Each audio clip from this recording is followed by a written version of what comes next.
प्रदेश में एक ऐसी शख्सियत है जिसके बारे में मैं जो भी कहूंगी ना कम ही होगा।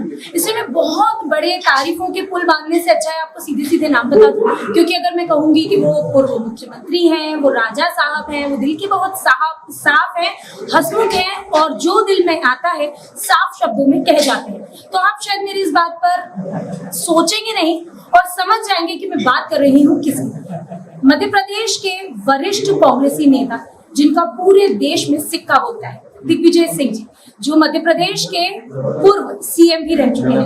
तो आज मेरे साथ व्यक्ति विशेष कार्यक्रम में है दिग्विजय सिंह जी, जिनसे हम बात करेंगे और जानेंगे उनकी इस जर्नी के बारे में। नमस्ते दिग्विजय सिंह जी, मैं सबसे पहले आपसे जानना चाहूंगी कि आपकी जो जर्नी रही है वो कैसी राजनीति से शुरू हुई है, जो बहुत पाक साफ राजनीति थी। आपने अपने भाषण में भी इसका जिक्र किया कि एक और राजनीति थी जब एक वोट भी खरीदा नहीं जाता, और आज खरीद फरोख्त की राजनीति या हम कहें दल बदल की राजनीति चल रही है। कितना परिवर्तन है? पहले उस राजनेता का सम्मान होता था जो कि ईमानदार,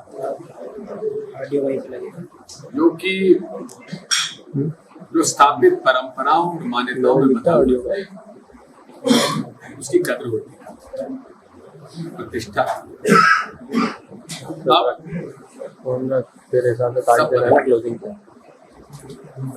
अब प्रतिष्ठा उसकी है कि उसके पास कितना पैसा है, उसे कितने बड़े बड़े धनाढ्य लोगों का समर्थन, वो कितना बड़ा ऑफर देकर खरीद कर सकता है, वो कितने विधायक सांसद खरीद सकता है। अटल जी ने सरकार अपनी न्यौछावर कर दी, केवल एक खरीद फरोख्त नहीं की। और आज भाजपा गोवा, मणिपुर, मेघालय, अरुणाचल, कर्नाटक, मध्य प्रदेश और राजस्थान में भी उन्होंने कोई कसर बाकी नहीं छोड़ी। ये सारी जो राजनीति आज हो गई है वो धन पर आधारित हो गई है और किसी भी लोकतंत्र व्यवस्था के लिए सबसे बड़ा खतरा एक ये भी कह सकते हैं कि ये जो चुनाव हो रहे हैं अभी, अगर हम उपचुनावों की भी बात करें तो ये इसलिए हुए क्योंकि 22 विधायक ने सिर्फ और सिर्फ ज्योतिरादित्य सिंधिया की तरफ अपनी बोल सकते हैं हम कि ईमानदारी दिखाई, उन्होंने कांग्रेस की तरफ अपनी ईमानदारी नहीं दिखाई। ऐसा तो आने वाला समय भी हो सकता है ना, आज बीजेपी ने खरीदे हैं, कल कांग्रेस खरीद सकती है। अगर ये चुनाव भारतीय जनता पार्टी जीत गई तो क्या आपको लगता है कि इसके बाद ये ट्रेंड हो जाएगा? मैं इतना जानता हूं कि जनता में गुस्सा है,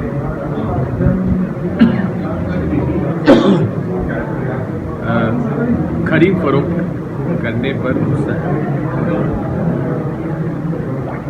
कमलनाथ जी के प्रति सहानुभूति, और ये सहानुभूति जो है ये निश्चित तौर पर वोटों में परिवर्तित होगी और बड़े पैमाने पर कांग्रेस पार्टी को समर्थन मिलता है। और आश्चर्य मत करिएगा यदि 28 सीटों पर कांग्रेस जीत जाए। माफ करिएगा। दिग्विजय जी, आप अपनी बोली के लिए जाने जाते हैं, आप खरा बोल देते हैं, जो लगता है कि ये बोल देना चाहिए बोल देते हैं। मैं एक सवाल आपसे पूछूंगी कि बहुत अहम सवाल है ये मेरी नज़रों में। आपने वो समय भी देखा है, उन लोगों के साथ भी काम किया है जो अपनी पार्टी के लिए ईमानदार रहे हैं, और आज के बच्चे नए युवा नेता जिनके लिए राजनीति मात्र एक करियर है, इन दोनों नेताओं की प्रवृत्ति में और इनकी राजनीति में आने की सोच में कितना अंतर है? विचारधारा विहीन राजनीति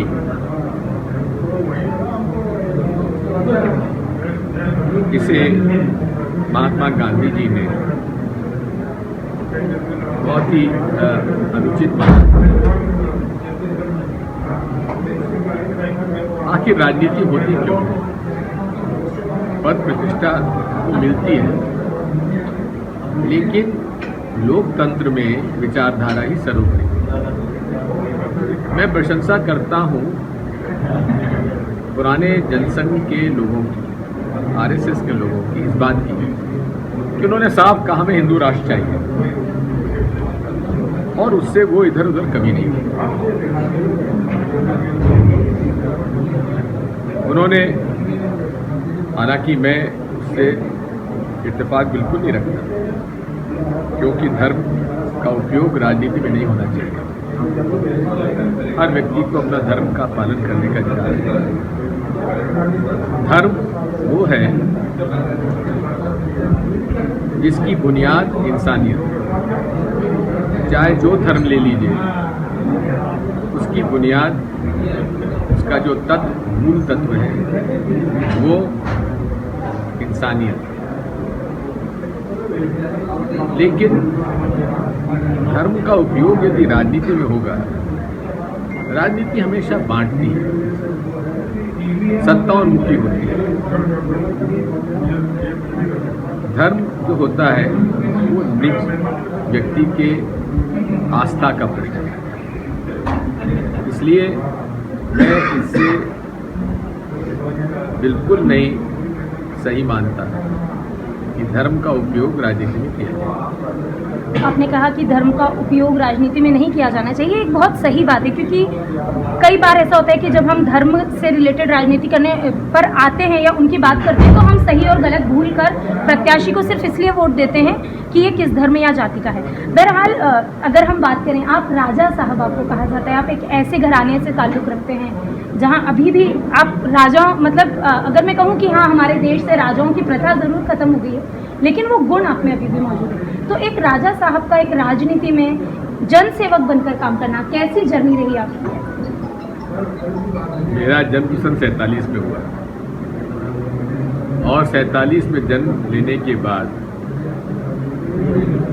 देश स्वतंत्र हो गया और अब राजा जो है मत पेटियों से और अब ईवीएम मशीन से बनता है।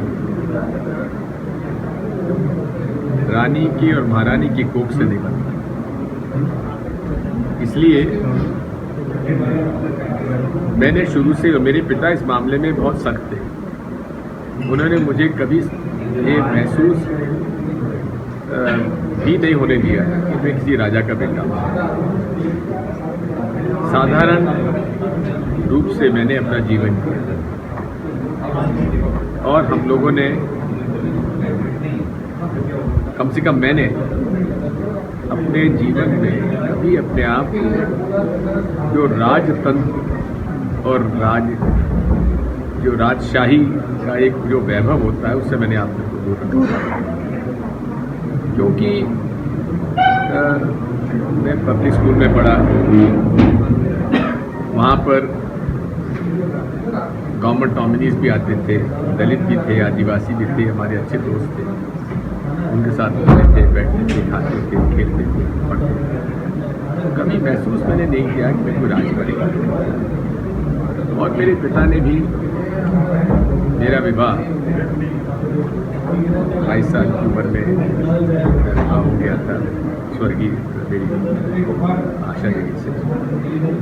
वो भी एक साधारण राजपूत परिवार की थी। उनके मेरे जो ससुर थे वो सुभाष चंद्र बोस की, सुभाष बाबू बोस की इंडियन नेशनल आर्मी में थे, उनसे जुड़े हुए फ्रीडम फाइटर थे।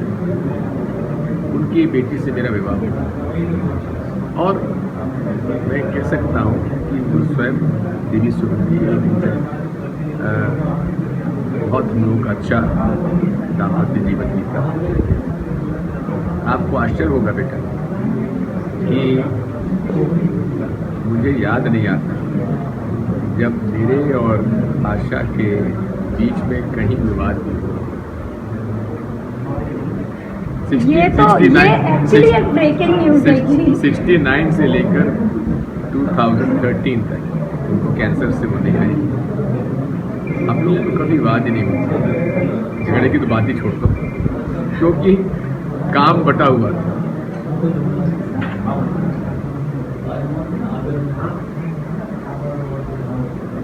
घर का काम वो देखती थी, राजनीति मैं देखता था। यहाँ तक कि घर में क्या खाना पकना है मैं डायरेक्टली किचन में ऑर्डर नहीं कर सकता था, उनके थ्रू ही मुझे कहना पड़ता था। यदि वो दिल्ली में हूँ और वो भोपाल में है तो भोपाल को मुझे फ़ोन करके कहना पड़ता है कि दिल्ली में मैं खाना ये खाऊंगा। लेकिन एक बहुत अच्छी बात कही है पूर्व मुख्यमंत्री दिग्विजय सिंह जी ने कि घर में बीवियों से अगर नहीं झगड़ना हो तो उनके ऑर्डर सीधे सीधे फॉलो करना चाहिए। मैं ये ज़रूर पूछना चाहूँगी आपसे दिग्विजय सिंह जी की जनता के द्वारा चुने गए राजा को पर्सनली क्या पसंद है? उनके देहांत के बाद फिर मैंने दूसरी शादी की है, वो जर्नलिस्ट है, राइट, अमृता, और मेरे सौभाग्य से वो भी बिल्कुल उसी मानसिकता की है। वो कहती है आप मेरे जर्नलिज्म करियर में इंटरफेयर नहीं करेंगे और मैं आपकी पॉलिटिकल करियर में इंटरफेयर नहीं करूँगी। तो पूरा सामान्य और सामंजस्य पूरा रहता है हमारे परिवार में। तो कहीं ना कहीं इसका मतलब ये है कि आप सामंजस्य बिठा लेते हैं। भाग्यशाली। हाँ, तो मेरा सवाल है कि वो क्या चीज़ है जनता के चुने हुए राजा को जो सबसे ज़्यादा पसंद है? अपने खाली समय में आप क्या करना पसंद करते हैं?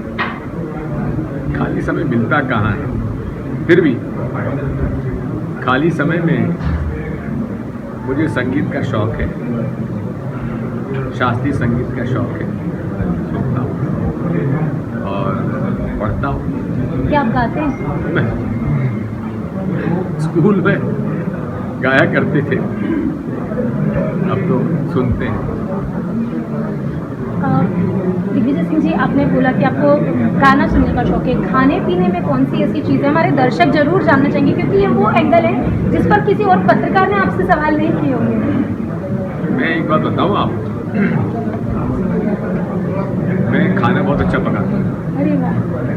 और कभी मौका मिला सत्तन जी के लिए बढ़िया वेजिटेरियन खाना पकाऊंगा उनके लिए।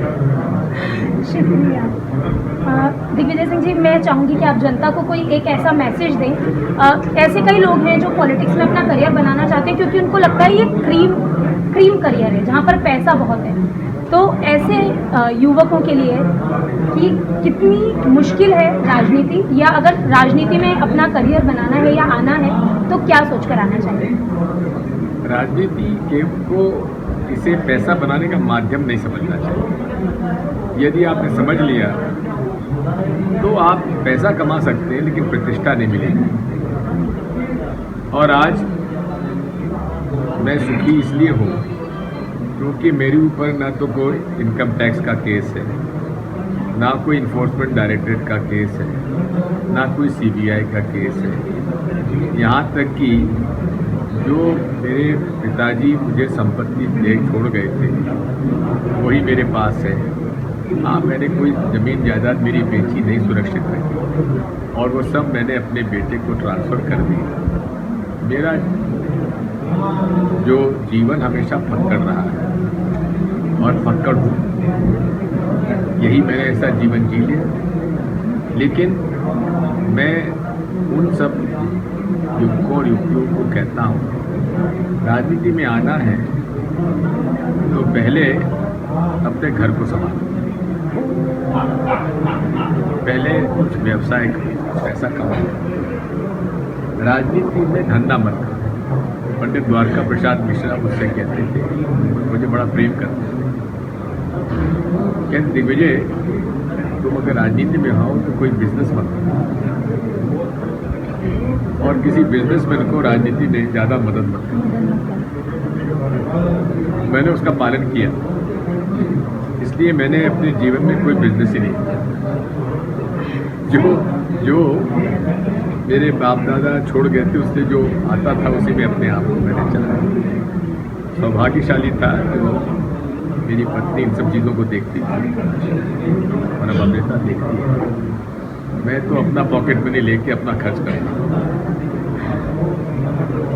तो ये थे मेरे साथ दिग्विजय सिंह जी, जो मध्य प्रदेश के पूर्व मुख्यमंत्री रह चुके हैं, जो राजा साहब हैं और जो बातें कर रहे थे और जिन्होंने ये बताया कि राजनीति कोई क्रीमी करियर नहीं है।